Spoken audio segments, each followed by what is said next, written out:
Hi అండి. ఈరోజు బాస్మతి రైస్తో జీరా రైస్ ఎలా చేస్తామో చూద్దాం.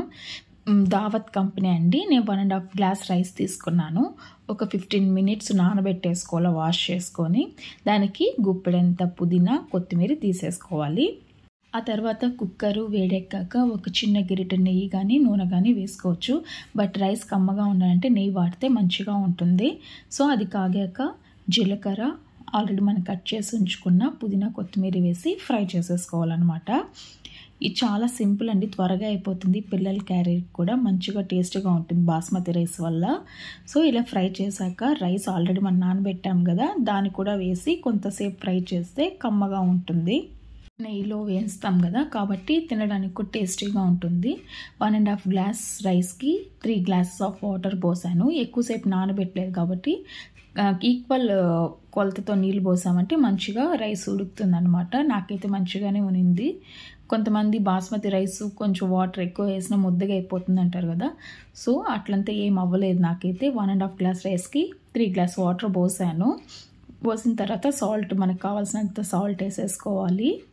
వేసుకున్న తర్వాత వెంటనే కుక్కర్ క్లోజ్ చేయకండి. ఇలాగ మంచిగా తెల్లొచ్చిన తర్వాతే క్లోజ్ చేయండి. ఒక 3 విజిల్స్, కరెక్ట్గా 3 విజిల్స్ వచ్చి ఆఫ్ చేస్తే చాలు అండి. సింపుల్గా jeera rice ready. And then mushroom curry ఎలా చేసుకోవాలో చెప్తాను. ఫస్ట్ మష్రూమ్ మనము మంచిగా వాష్ చేసుకోవాలా. అందుకు వేడి నీళ్ళు మంచిగా కాంచుకొని వాటిలో మష్రూమ్ వేసి నింపాలా, మంచిగా క్లీన్ అయిపోతుంది. అండ్ దెన్ కొంచెం రాళ్ళు ఉప్పు వేస్తే మనకి ఏదైనా ఫంగస్ ఉన్నా కూడా మంచిగా క్లీన్ అయిపోతుంది. 10 to 15 మినిట్స్ ఇలాగా మష్రూము నీళ్ళల్లో సాల్ట్ వేసి ఉంచేయాలన్నమాట. మష్రూమ్ కర్రీ ఎలా రెడీ చేసుకోవాలో చూద్దాం ఇప్పుడు. మష్రూమ్ స్మాల్ పీసెస్గా ఇలా కట్ చేసేసుకోవాలా. 6 పీసెస్ ఆఫ్ క్యాష్యూ నట్ కూడా పేస్ట్ చేసుకోవాలి. 2 onions, Kashmir chilli powder, garam masala, kasturi methi, జీలకర్ర పొడి, ఇంకా పచ్చిమిర్చి, బే లీఫ్, పట్టా, లవంగం, ఇలాచి, కొత్తిమీర, జింజర్ గార్లిక్ పేస్టు. ఫస్ట్ నూనె కాగాక పట్టా, లవంగం, ఇలాచి వేసేసి ఫ్రై చేసుకోవాలా.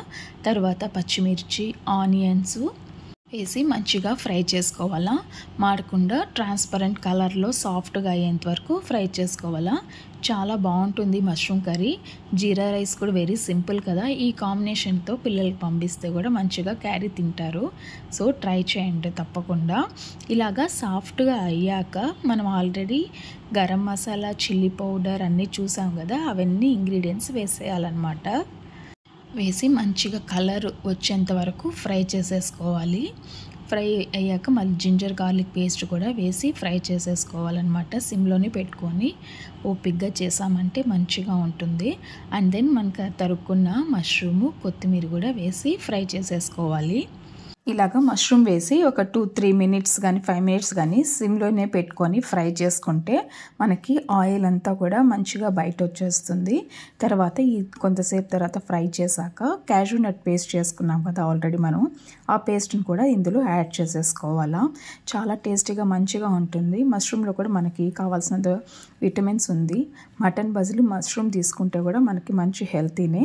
ఇలాగ ఫ్రై అయింది కదా, తర్వాత క్యాష్యూ నట్ పేస్ట్ కూడా వేసేయాలా. ఈ క్యాష్యూ నట్ పేస్ట్ వేసి కొంతసేపు ఫ్రై చేసుకోవాలా. వాటర్ ఎక్కువ యాడ్ చేయకూడదు.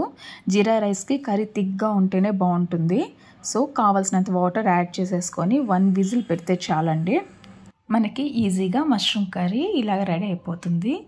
లెస్ గరం మసాలా కదండి. సో తప్పకుండా ట్రై చేయండి. జీరా రైస్ విత్ మష్రూమ్ కర్రీ చాలా బాగుంటుంది. సబ్స్క్రైబ్, లైక్, షేర్ అండి. Thank you.